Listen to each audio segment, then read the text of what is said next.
Rahayu para kadang kinasih di mana saja berada. Kali ini saya akan menceritakan kisah Ratu Turuk Bali berakhir tragis. Mungkin bagi masyarakat Jawa kata turuk mengandung arti yang tidak layak untuk dijadikan sebagai nama orang. Karena turuk dalam bahasa Jawa diartikan sebagai alat kelamin perempuan atau vagina dalam bahasa kedokterannya. Biasanya sang dalang memulai kisahnya dengan menjelaskan suasananya.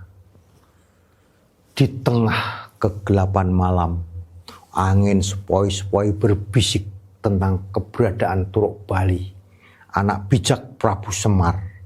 Dengan wajah yang dipenuhi oleh jejak kebijaksanaan, dia melangkah tegar di medan pertempuran, siap menghadapi segala rintangan demi kebenaran. Namun, di balik kekuatannya tersembunyi kelembutan dan kebijaksanaan yang melampaui usianya.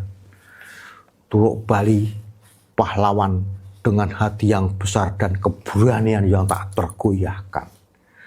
Turuk Bali adalah karakter dalam pewayangan Jawa, bagian dari kesusastraan dan seni pertunjukan tradisional Indonesia.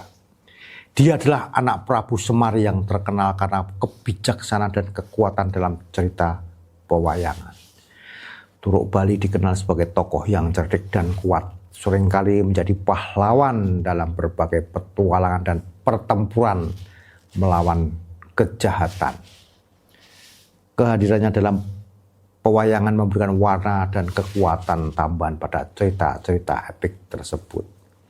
Namun, dalam kisah sejarahnya, Ratu Turuk Bali adalah putri dari Prabu Semainingrat, raja dari kerajaan Gelang-Gelang atau Gegelang, sekarang Madiun.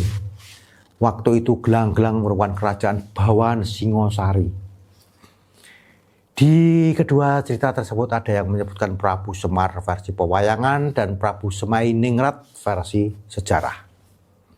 Begitulah kreativitas para pujangga masa lalu dalam menulis cerita dengan versinya masing-masing.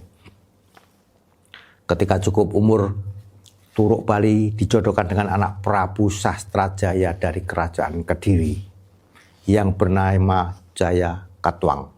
Sama seperti Gelang-Gelang, Kediri kala itu juga menjadi bawahan Singosari.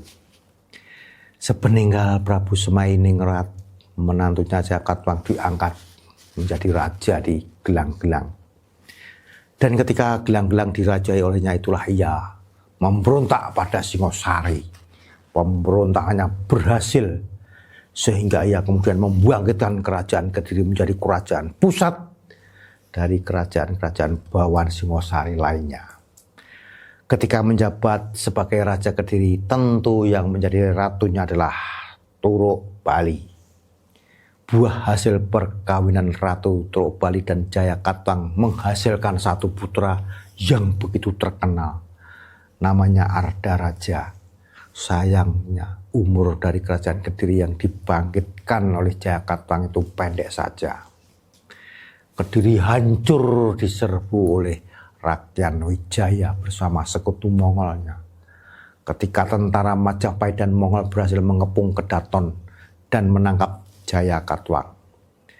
Selepas Kediri dikalahkan oleh pasukan gabungan Majapahit dan Mongol, Ratu Turuk Bali bunuh diri tidak lama setelah suaminya Jaya Katwang terkepung dan tertangkap.